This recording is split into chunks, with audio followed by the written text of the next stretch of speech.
Good morning all of you. मैं Bhushan sir from West Champaran Bihar. मैं उम्मीद करता हूँ कि आप लोग बिल्कुल अच्छे होंगे, स्वस्थ होंगे, तंदुरुस्त होंगे।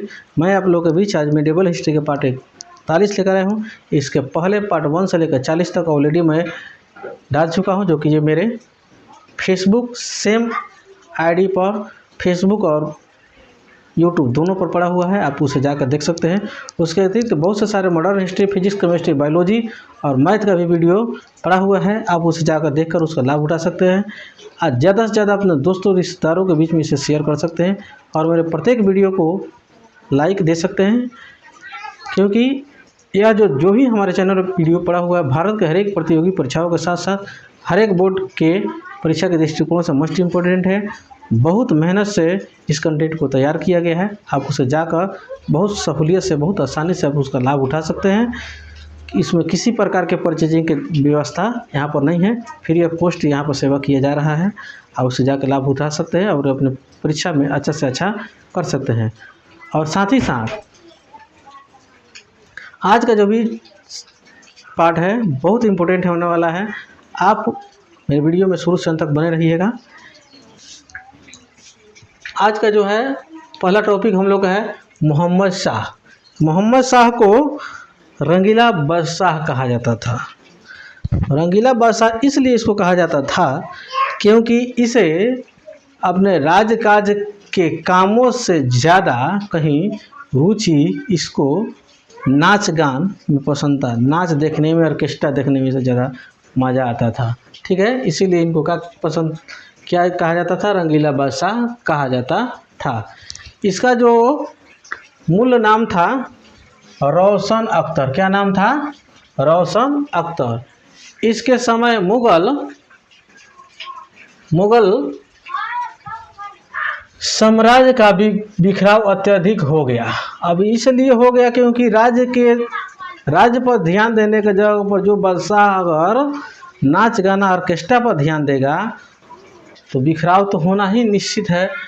और इसी समय मुर्शिद कुली खान ने स्वतंत्र बंगाल और सादत खान स्वतंत्र अवध, निजामुल मुल्क स्वतंत्र हैदराबाद की स्थापना ये लोग कर दिए, क्योंकि अपने में बेचारा ये नाच गान ऑर्केस्ट्रा देखने में बेचारा ये व्यस्त रहता था। ठीक है, 1737 ईस्वी में मराठा पेशवा बाजीराव प्रथम ने मात्र 500 घोड़ा लेकर गया और दिल्ली पर आक्रमण कर दिया और वहाँ से मोहम्मद शाह से बहुत से सारे धन दौलत ले लिया। ठीक है, लेकर उनसे यह वादा किया कि यदि आप पर विदेशी आक्रमण जिस समय पड़ेगा, ठीक है, उस समय मैं आपके यहाँ आऊँगा और आपका मदद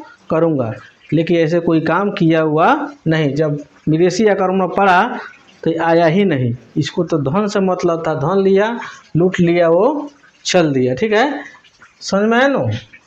उसके बाद से देखो 1739 ईस्वी में ईरान तथा एशिया के नेपोलियन नादिर शाह दिल्ली पर आक्रमण कर दिया। इसे दिल्ली पर आक्रमण करने के लिए किसी ने, सादत खान ने क्या किया था, प्रेरित किया था। वही आइडिया दिया था कि जाओ तो दिल्ली पर आक्रमण करो। वो कहें कि वहाँ पर बहुत से सारे धन पड़ा हुआ है, क्योंकि बहुत से सारे धन हमने पता किया है कि बाजीराव ने भी लूट कर ले गया है, तो वहाँ पर लगता है ज़्यादा धन है, आप वहाँ पर जाओ और लूटो। नादिर शाह कोहिनूर हीरा तथा मयूर सिंहासन लेकर चला गया। अब जब यहाँ पर जब गया ये नादिर शाह, तो गया तो धन दौलत तो बहुत सारे हीरा मोती जो भी था वो तो बाजीराव प्रथम ने लेकर चला गया था। अब यही मयूर सिंहासन बचा हुआ था। ठीक है, और कोहिनूर हीरा बचा हुआ था, दोनों बचा हुआ था और ये नादिर शाह लेकर वहाँ से फरार हो गया।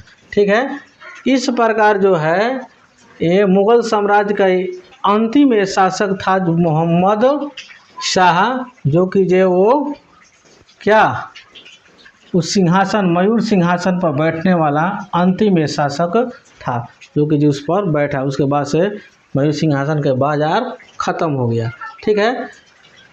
1748 ईस्वी में मोहम्मद शाह का मृत्यु हो जाता है। कब होता है? 1748 ईस्वी में मोहम्मद शाह की मृत्यु हो जाता है। उसके बाद से अगला शासक उभर के आता है अहमद शाह। कौन आता है? अहमद शाह। 1748 से लेकर 54 तक रहता है। ठीक है। इसके समय पहली बार अफगान सेनापति अहमद शाह अब्दाली ने 1748 ईस्वी में पंजाब पर आक्रमण किया। ठीक है। इसके समय मुगल अर्थव्यवस्था इतनी कमज़ोर थी कि सैनिक सबको वेतन देने के लिए, कर्मचारियों सबको वेतन देने के लिए समझे उस राज्य के कबाड़ बेचना पड़ा।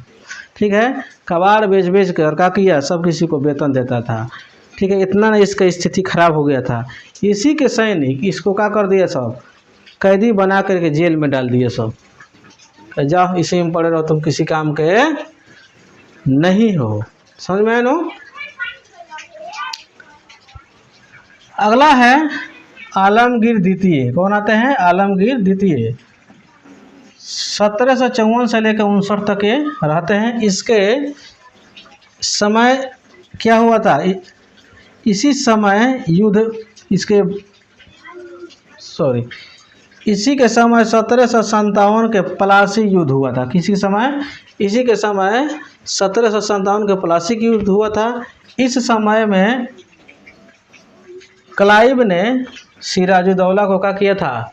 पराजित किया था। क्लाइव जो है ये ब्रिटिश सरकार की ओर से था, ये इंग्लैंड का रहने वाला था। इसने आया क्लाइव। ठीक है।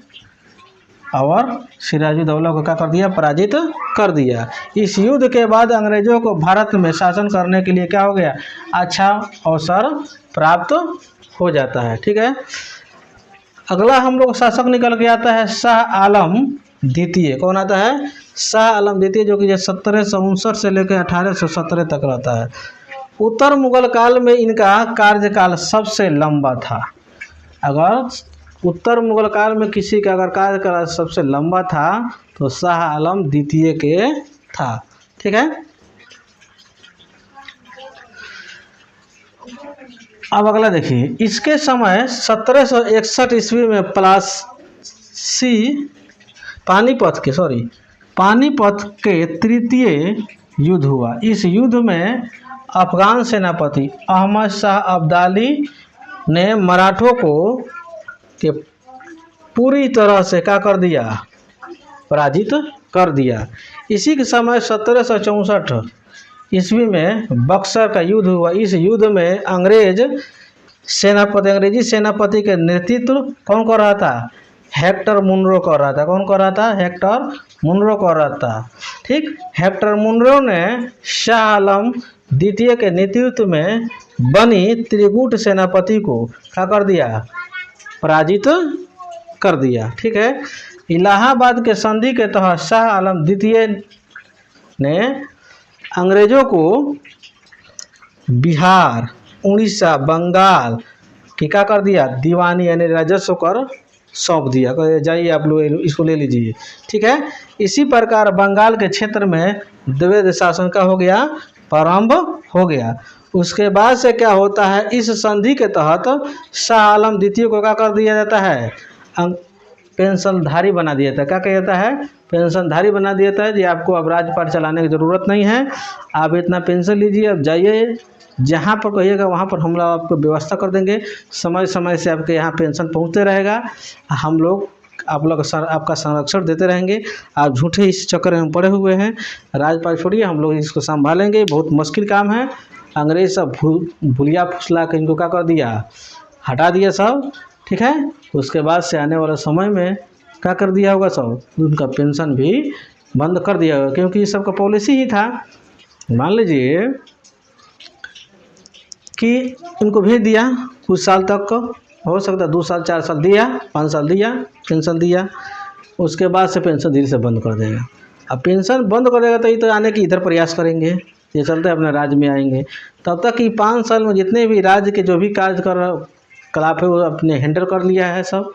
कर लिया होता सब, अगर आवाज़ से जितने भी वहाँ पे लोग होंगे, जनता होंगे, अपने फेवर में ला लिया होगा सब, और उसके बाद में ये आएंगे तो जनता किसका हो रहेगा, अंग्रेज का। इनको क्या कर दिया रहेगा, सब इग्नोर कर दिया रहेगा, सब हटा दिया रहेगा सब, ठीक है। क्योंकि सब काम तो ये सब देख रहा होता सब, ये तो नेगलेक्ट हो गए होंगे, ठीक है। यही सब पॉलिसी अपनाता था सब, ताकि कुछ साल के बाद आएंगे तो जनता इनको अपने राजा मानने से इनकार कर देगा सब, और हम लोग यहाँ पर राज करेंगे, क्योंकि जनता पर अधिकार हम लोग का हो गया रहेगा 5 साल 7 साल में, ठीक है। तो आज के लेक्चर में इतना ही। मेरे वीडियो में शुरू से अंत तक बने रहने के लिए बहुत बहुत धन्यवाद। यदि मेरा वीडियो अगर आपको अच्छा लगा होगा तो आप इसे लाइक कर सकते हैं, और ज़्यादा से ज़्यादा अपने दोस्तों के बीच में शेयर कर सकते हैं। और अभी तक मेरे चैनल को आप सब्सक्राइब नहीं किए हैं तो उसे सब्सक्राइब कर लीजिए, ताकि आने वाले जो भी वीडियो हो सबसे पहले उसका नोटिफिकेशन आपके पास पहुँचे, आप उसका लाभ उठा सके समय से, ज़्यादा देर ना हो। तो ठीक है, इसकी अगले पार्ट में आपके बीच जल्द लेके आ रहा हूँ। तब तक के लिए जय हिंद, जय भारत।